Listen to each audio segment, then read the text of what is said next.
So 250 years ago, right now, the revolution was well underway. The American Revolution had been started. The Continental Congress was meeting in this building, Independence Hall. And one thing I've been doing every day is just checking letters that the Founding Fathers wrote back and forth to each other. So I figured I'd check today and see if I find anything interesting and share it with you. I've got my laptop right here. So I'm gonna be looking down and checking for letters.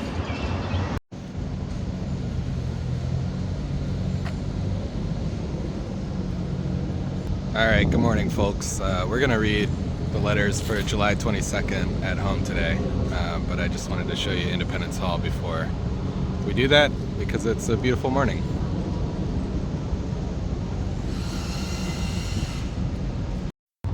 Okay, we're gonna read the letters from today, July 22nd, 1775. There are 6 documents for this date from 250 years ago. There appears to be an amendment to Jefferson's draft of the congressional response to Lord North's conciliatory resolution. That could be quite long. There is a letter to Benjamin Franklin from David Hartley on the 22nd of July, and then general orders, and then 2 or 3 letters to George Washington, one from Captain Joshua Davis, one from Captain Richard Dodge, and one from William Trent, which apparently that's a letter not found, so we'll probably skip that one. Yeah, let's get started with general orders, and then we'll probably click into the amendment to Jefferson's draft, but maybe not read it depending on how long it is. Okay, general orders, 22nd of July, 1775. Headquarters, Cambridge. Countersign, Mississippi. Pearl, Nantasket.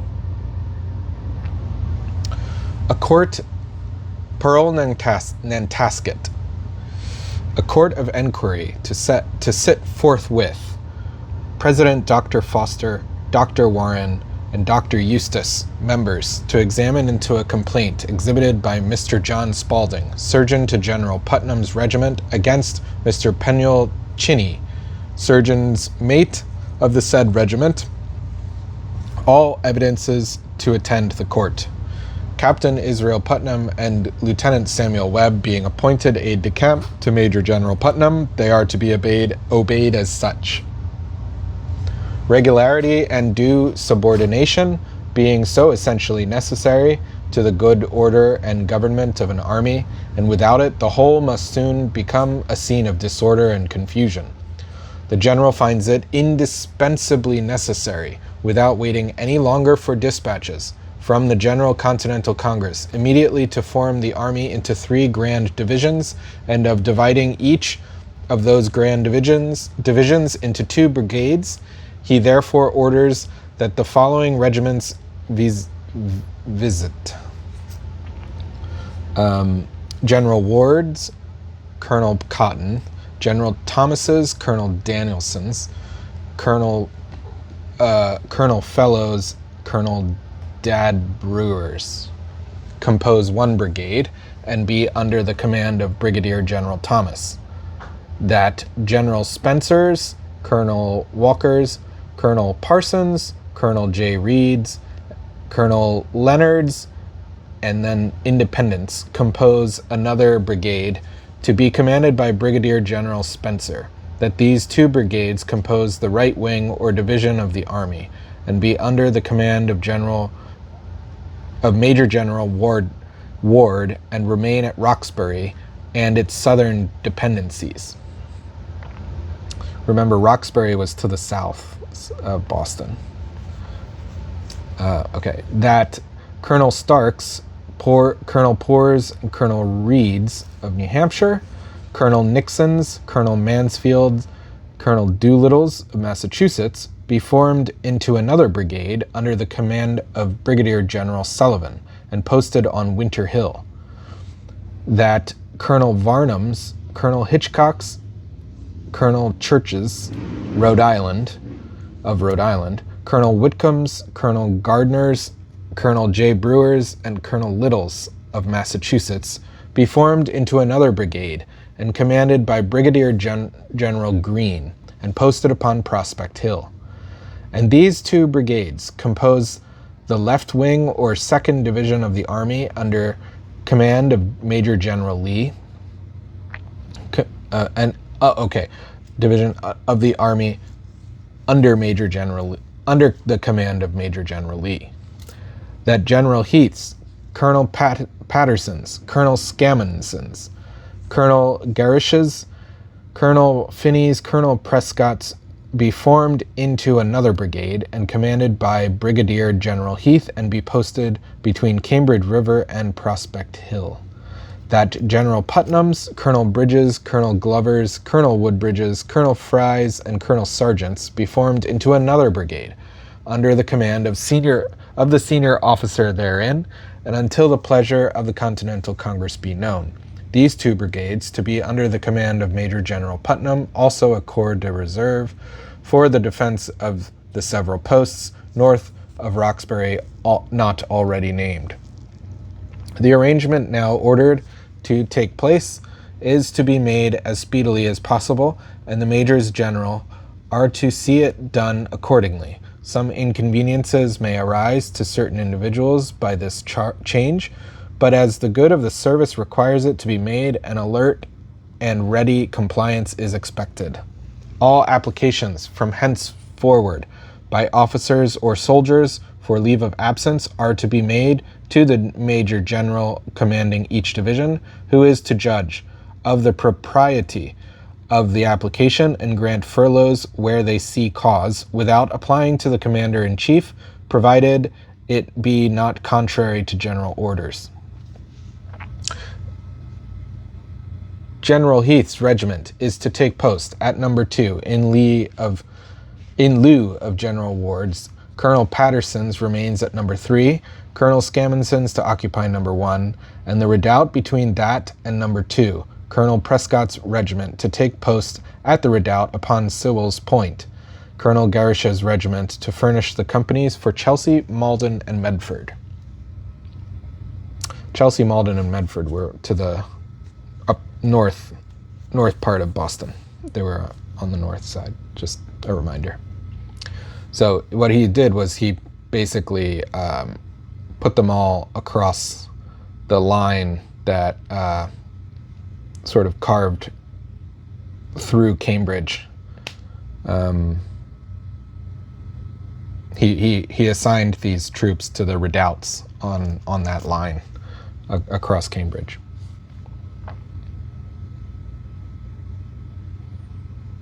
Okay. Footnote number 1. Penuel Cheney, who became a surgeon's mate in the 3rd Connecticut Regiment on 1st of May, 1775, was accused by John Spalding of making, quote, fraudulent drafts upon the commissary's store and other malpractices, end quote. Instead of being court-martialed, Cheney was allowed to leave the army. But on 4th of October, the Connecticut Council appointed him surgeon of his old regiment. New charges were subsequently raised against Cheney, and he was cashiered on 21st of November, 1775. Spalding continued as a surgeon in the Continental Army until 31st of December, 1776.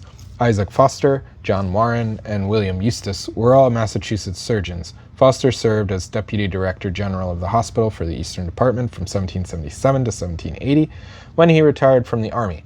Warren, who was wounded at the Battle of Bunker Hill, and Eustis remained as surgeons until the end of the war. Footnote number 2. Israel Putnam Jr., a son of Major General Israel Putnam, was commissioned a captain in the 3rd Connecticut Regiment on 1st of May, 1775. He served his father as an aide-de-camp until 3rd of June, 1783. Samuel Blakely Webb of Wethersfield, Connecticut, was the stepson and private secretary of Silas Deane, who took credit for obtaining his appointment for him. Webb remained with General Putnam until 21st of June, 1776, when he was appointed aide-de-camp to George Washington with the rank of lieutenant colonel. Wounded at the Battle of Bunker Hill, While leading a Wethersfield militia company, Webb was twice more wounded during his service with George Washington, first at the Battle of White Plains and later at the Battle of Trenton. In January 1777, Webb became colonel of one of the additional Continental regiments. He was captured during an attack on Long Island in December 1777 and was exchanged a year later. Resuming command of his regiment, he served until the end of the war. Footnote number 3. These 4 independent infantry companies were from Massachusetts. Okay, footnote, we can skip 4. Footnote number 5. Colonel James Fry of Andover, Mass. apparently commanded this Cambridge brigade as senior colonel until his death on 8th of January 1776. His cousin, Brigadier General Joseph Fry, was given command of the brigade on 17th February 1776. Footnote number 6. The redoubts were between the Charles River and the foot of Prospect Hill to protect Cambridge from the attacks from Boston. This is what I was explaining earlier. The redoubt number 1 stood near the Charles River, right? Number 3 was near Prospect Hill, and number 2 lay in the middle. William Heath's regiment was moved from Roxbury to Cambridge by these orders, replaced Artemas Ward's regiment at redoubt number 2 because Ward's regiment was transferred to Roxbury. I figured we'd take a quick look at the map so that you understand what we are talking about here. So you can see Cambridge here.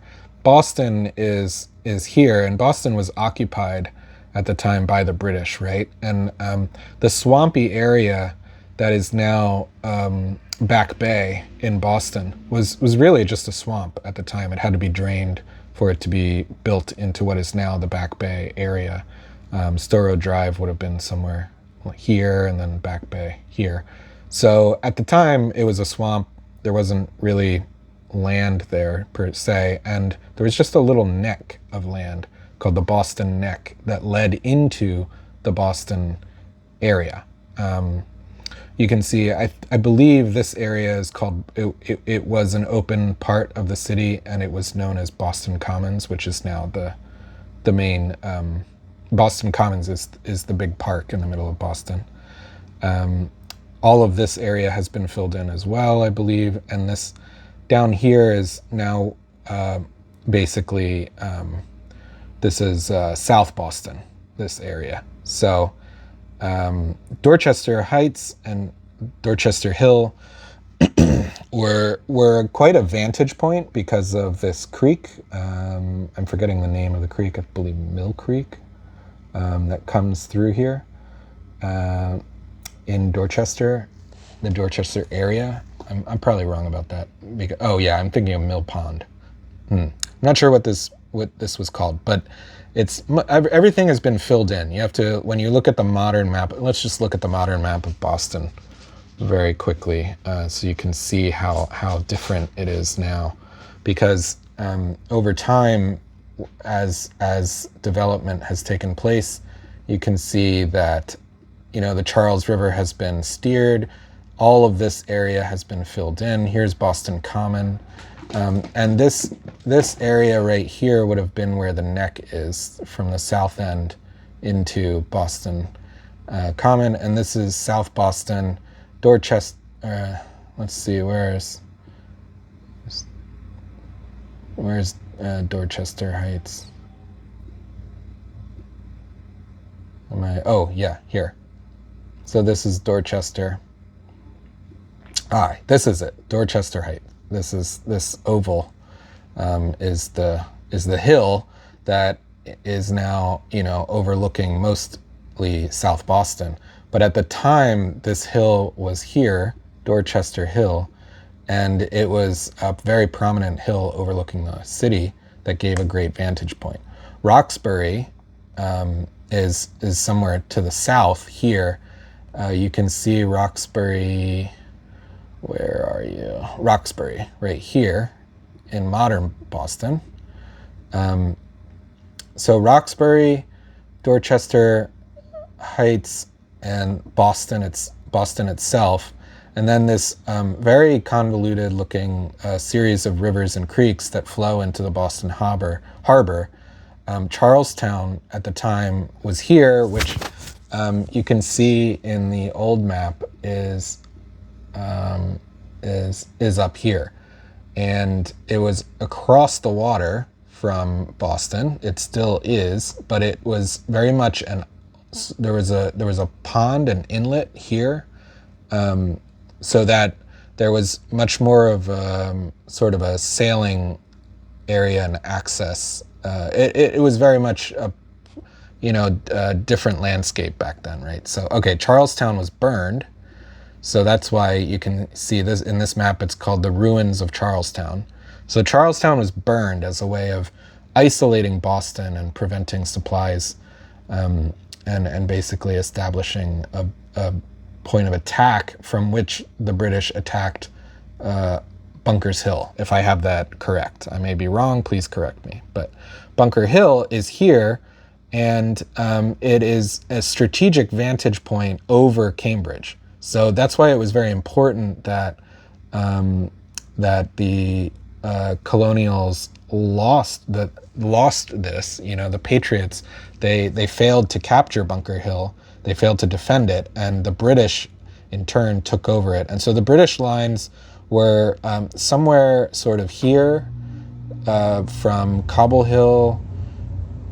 I want to say somewhere from the Charlestown Neck. That was one neck other than the Boston Neck, but from the Charlestown Neck, sort of around Bunker's Hill, and then there were a series of floating batteries. You can see one here, but they would have parked these batteries with cannons. The British would have on the Charles River in this swampy area to then basically put pressure on the front line. And the front line had these series of redoubts. There's the lower fort. Prospect Hill is here, and then the left command up to Winter Hill is here. Winter Hill is here. Prospect Hill is here, and then this redoubt and the lower fort. So you can also see up this way is where Malden is right about here.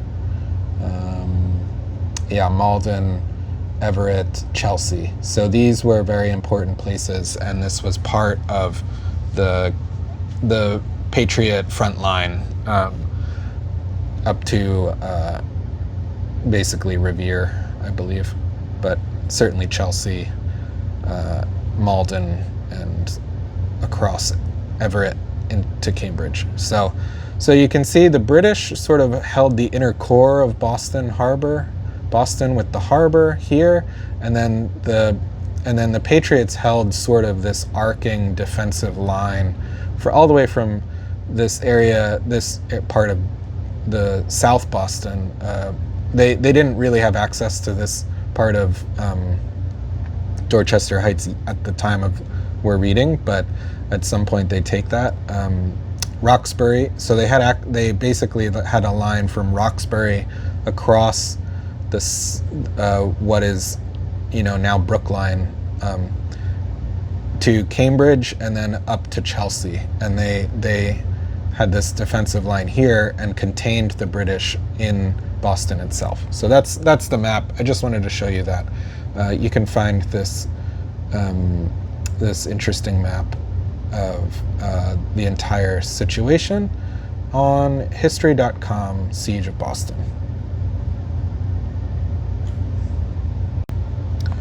Okay, next let's read to George Washington from Captain Joshua Davis. This is just a list, basically, from Captain Joshua Davis, Cambridge, July 22nd, 1775. Pursuant to your Excellency's orders, I herein render an account of such necessaries as will be wanting to complete 100 whaleboats for the service, as also for keeping said boats in good repair. Wanted for manning the boats, 601 men, exclusive of officers, 1 officer as commander-in-chief, 1 captain and 2 lieutenants, to each 96 men, 1 master boat builder at captain's pay, 25 boat builders at sergeant's pay, 1 boat master to each boat at sergeant's pay, 6 men exclusive of officers to each boat, necessaries for the boats. 20 small swivel guns, 20 small anchors or grapplins, 10 fathom of whale warp to each of the 20 boats, 5 fathom of cordage for each of the other boats, 600 oars and 600 paddles, very good, 2 bars pitch, and 4 dew of tar, 25 small pitch pots and 5 ladles, 25 pitch mops, 1/2 pound weight each, 10 pound weight of white oakum, 6D, 4D, and clapper nails, and 10 yards of old canvas, 1,500 feet cedar clapboards, sawed for whaleboats, 100 short wooled sheepskins for muffling the oars. Joshua Davis. Nota bene, a clerk of stores and provisions will be necessary.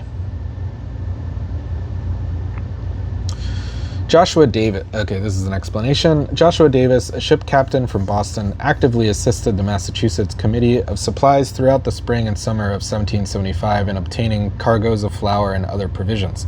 He also purchased whaleboats and vessels of a similar nature for the use of the colony.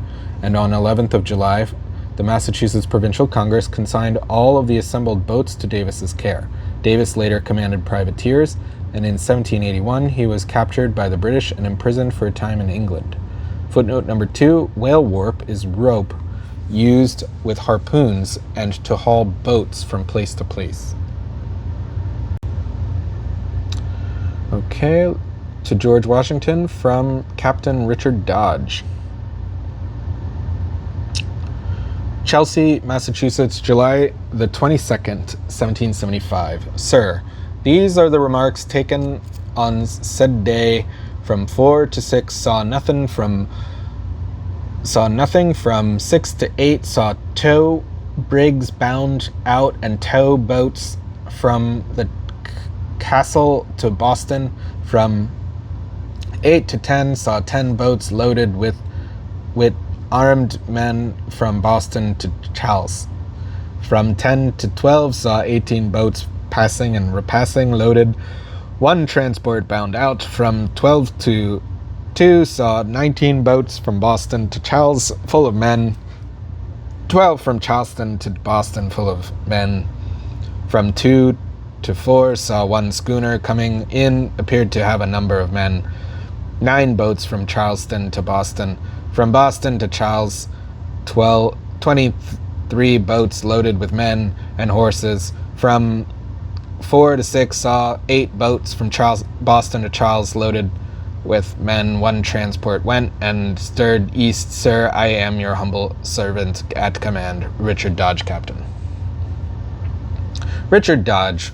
Okay, explanation. Richard Dodge was commissioned a captain in Colonel Samuel Garish's Massachusetts Regiment on 19th May 1775 and served at least until the end of the year. Dodge's company was posted at Chelsea as early as 14th of July 1775. Over the next few months, Dodge, or his superior officer, Lieutenant Colonel Laomi Baldwin, sent George Washington almost daily reports on ship traffic in Boston Harbor. The subsequent reports, similar in content to this letter, are enclosures in Joseph Leach's writing. Footnote number 1. The Fortress Castle, William, stood on Castle Island in Boston Harbor, a short distance east of Dorchester Neck. So you can see it here. So this is the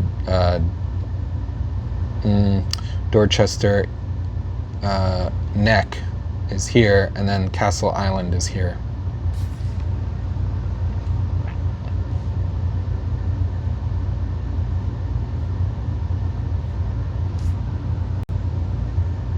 Next, let's read to George Washington from William Trent. Letter not found from William Trent, 22nd of July. On 4th of August, George Washington wrote to Trent, "Your letter from the 22nd ultimate came to my hands a few days ago." Okay, to Benjamin Franklin from David Hartley.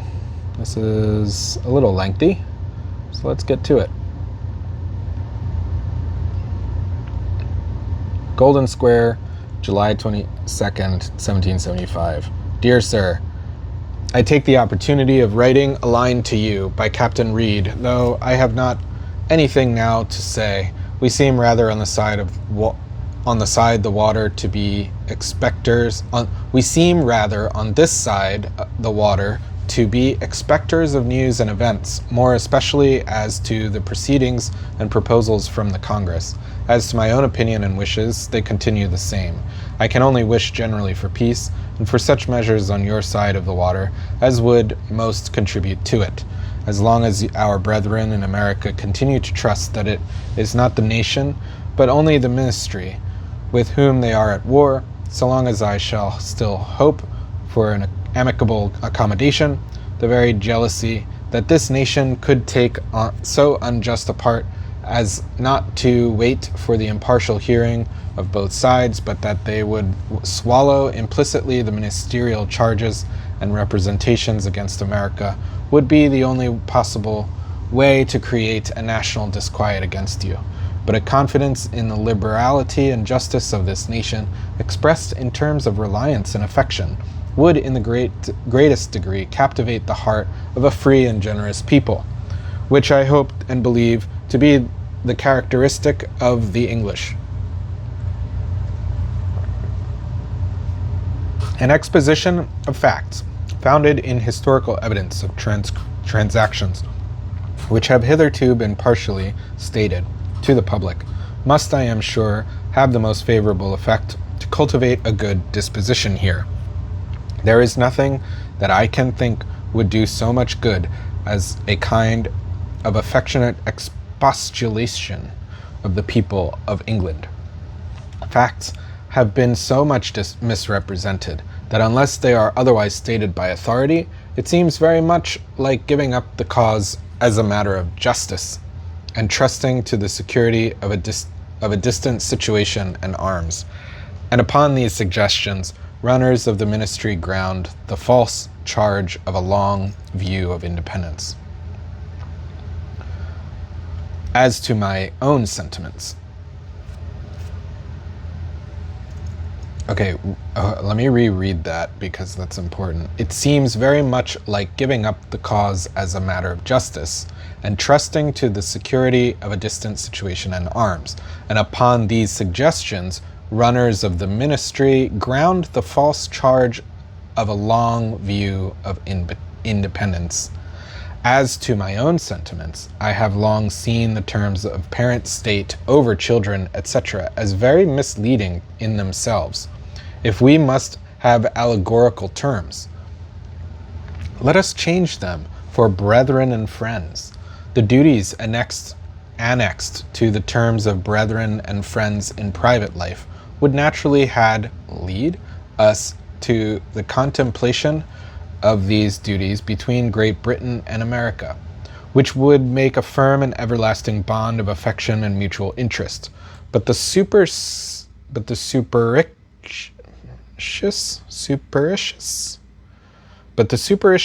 usurpation of authoritative parental rights over those whom God has made our equals cannot fail to pervert reason at the outset.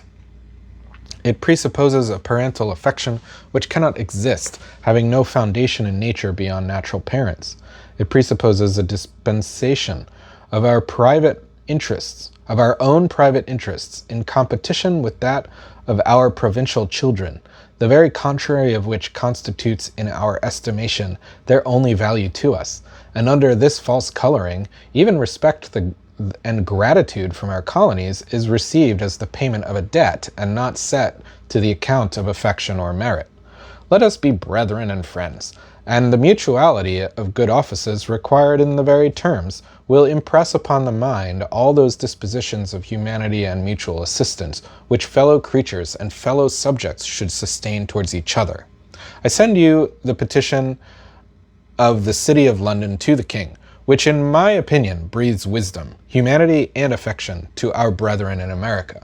As to the answer of the ministry, so it must be considered like the King's speeches to the Parliament, I have nothing to say but this, that it appears to me to be canvassing for the people of England, and seems to confess that their sentiments are not with the ministerial measures, for if they were, they would hardly want to be so studiously informed that their rights and interests are the only points which the ministry have in view. The very pointing this out in the terms of an apology for the conduct of the ministry shows that the general sense of the nation is not convinced. I think the proposition of the City of London is not far from the propositions made in Parliament on the 27th of March for requisitions to the colonies and a suspension of hostilities in the interim. I am, dear sir, with the greatest regard, yours, etc., GB. As usual, the footnotes are out of order in Franklin's papers, so we'll start with footnote number 9, in the same hand as the transcripts of Hartley's letters below, February 24th and June 8th, 1776. Footnote number 1. Thomas Reed, master of the Aurora, sailed in early August and reached Philadelphia some 2 months later. He carried books for William Temple Franklin, and the second consignment of Benjamin Franklin's possessions. Williams to Benjamin Franklin below. Read then abandoned merchantmen for warships and eventually received a command in the American Navy. Reed then abandoned merchantmen for warships and eventually received a command in the American Navy. Footnote number 2. The copyist unquestionably used this non-existent adjective, which was perhaps a misreading of supercilious. I like that. I want to go back up very quickly because I struggled with this. Superictus. Superictius? Yeah, it's not a word, is it? Okay. Supercilious, perhaps. Okay, footnote number 3.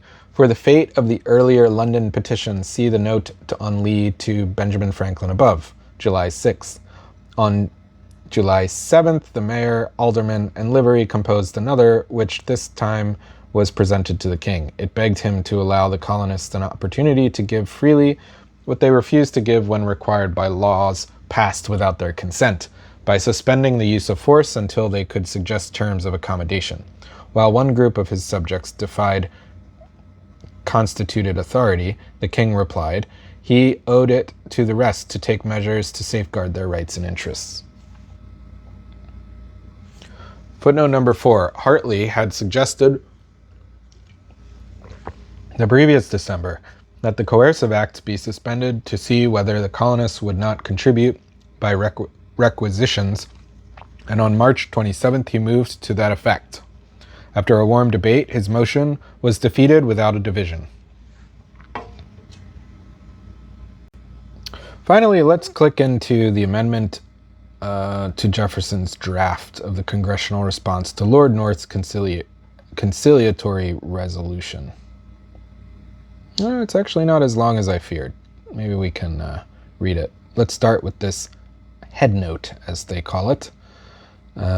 This is an explanation of what we are about to read. But it's about as long as what we're about to read, so that's interesting. Okay, here we go. On March 3rd, 1775, Dartmouth transmitted to the colonial governors Lord North's conciliatory resolution, introduced in the House of Commons on February 20th and passed on the 27th. The assemblies of New Jersey, Pennsylvania, and Virginia took the position that an answer must come from Congress, to which the New Jersey delegates transmitted the resolution on May 26th. On July 22nd, Franklin, Jefferson, John Adams, and Richard Henry Lee were named as a committee to report on the matter, which they did 3 days later. On the 31st, Congress adopted the report with few changes. Jefferson, who was familiar with the questions at issue because he had drafted the response of the Virginia House of Burgesses, wrote the bulk of the committee's report. Franklin added part of one paragraph in which he advanced much of the same arguments against the resolution that he had expressed months earlier in his Journal of the Negotiations in London. Jefferson accepted the addition, and with minor verbal changes, it was embodied in the final resolutions of Congress. We print Franklin's draft, with bracketed insertions at the beginning and end to set it in the context of the committee's report.